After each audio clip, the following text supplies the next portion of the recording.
everybody, my name is EJ Quantabes. Thank you for tuning in, and if you haven't already done so, please more than welcome to subscribe to the channel here. This is a relatively new channel, so I will be updating a number of videos on various different issues and topics that I feel are necessary or pertinent to share. So feel free to subscribe and stay connected. I want to talk a little bit about this title that is used for individuals, perhaps like myself, that seems to be more common now. That the term being knowledge keeper, and I don't know. I get the use of the term. A lot of individuals ask me, well, are you an elder? Or do you identify yourself as an elder? And I don't. However, I do understand and have been taught by phenomenal mentors and phenomenal elders with respect to various different teachings that have come from my region, the Northern Woodland Territory, the Northern Woodland Anishinaabe people of the 1850 Robinson Superior Treaty region. And so this term knowledge keeper, I kind of hone in on the word keeper. It doesn't really settle too well with me because it almost gives this connotation that it is something that I possess, that I hold, that is mine, that I create ownership of. And so I think, in my mind, the word knowledge keeper may need to shift to a different use of word. I like to identify myself as an Indigenous cultural educator that is specific to the teachings of the Northern Woodland people. These teachings are teachings specific to this particular region. However, there are similarities that I think other nations use and understand and apply within their own nations that are just as relevant. But to use the term Indigenous, rather a elder or a knowledge keeper,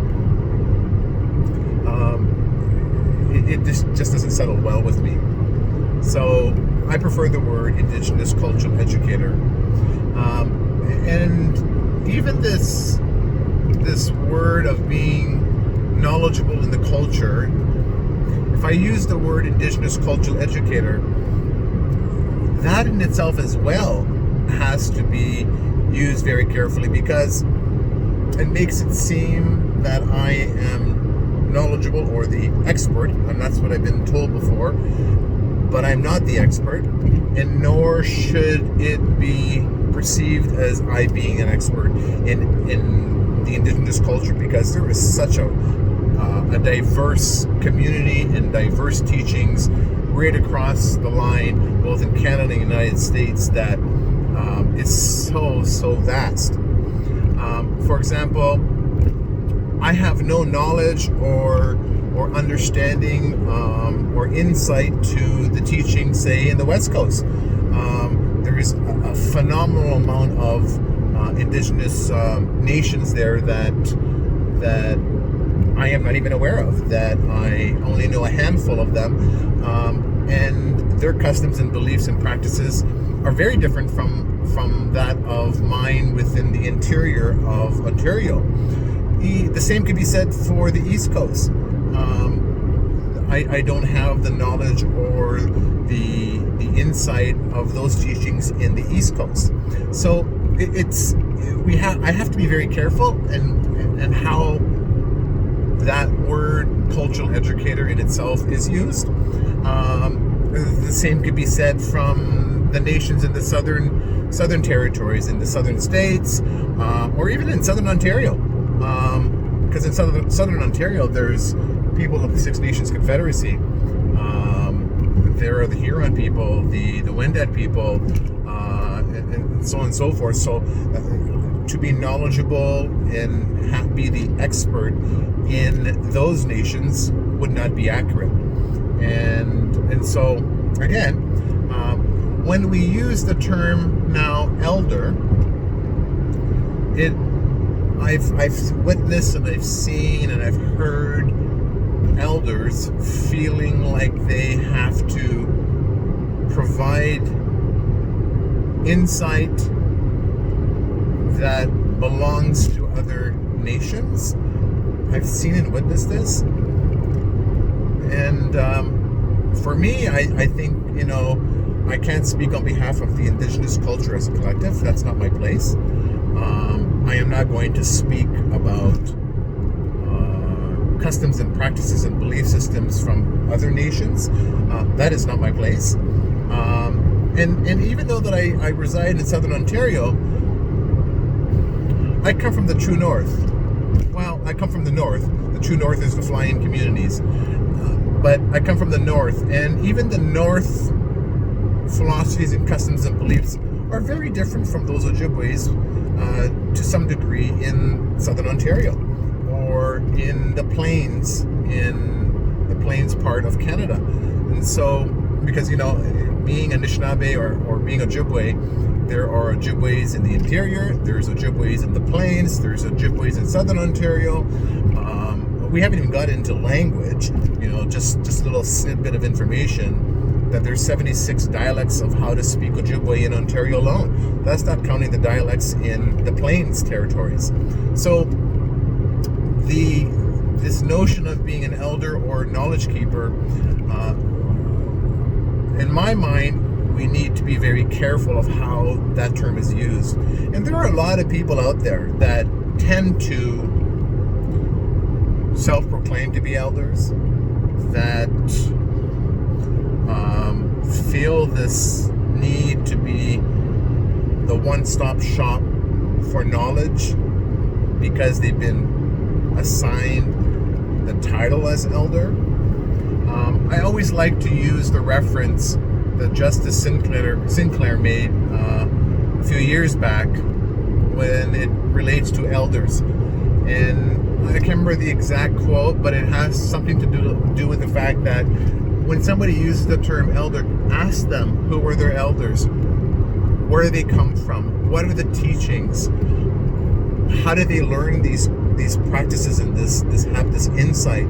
You as a person have the place to question anybody who has been identified as an elder. Of course, how you question the person is really going to be key.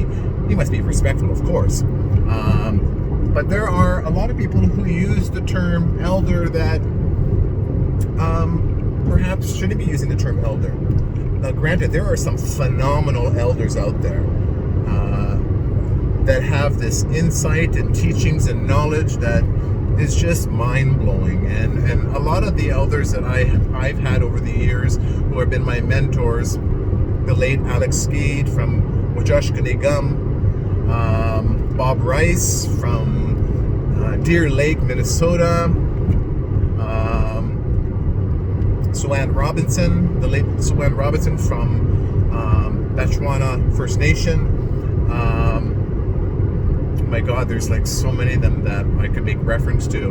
A lot of them have already passed already. And most importantly, I like to give a shout out to my elder, my mom's older brother, and my uncle, Ignace Quanabens, who has been there for the majority of my life with respect to providing me these teachings that have shaped me into the person who I am. And so I've had, like I said, some phenomenal elders, and I am so grateful to be mentored by these individuals. And I can only hope and trust that I can pass on this knowledge that I've been learning since I was 7 years old. And if I don't know something, there's absolutely nothing wrong with saying you don't know, and perhaps redirecting somebody to someone who might know. For me, I find that it's more inspiring when somebody can admit that they don't know anything, or know something specifically, but we'll get you the information or redirect you to somebody who might. So going back to the term knowledge keeper, a lot of individuals have identified that term for me. I'll ride that wave,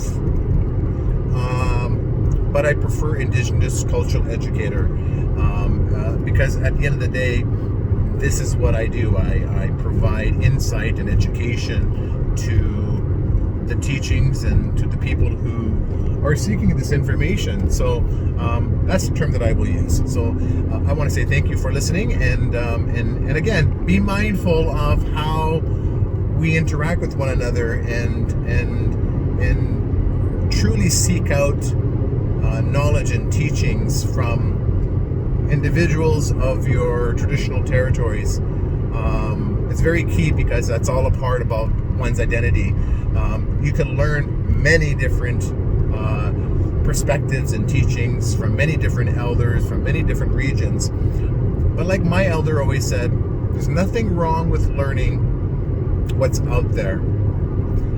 Do so in a most kind, respectful manner, in a humbling manner, but always refer back to your original teachings of your people, where you come from, and to apply what is meaningful, but just leave the rest.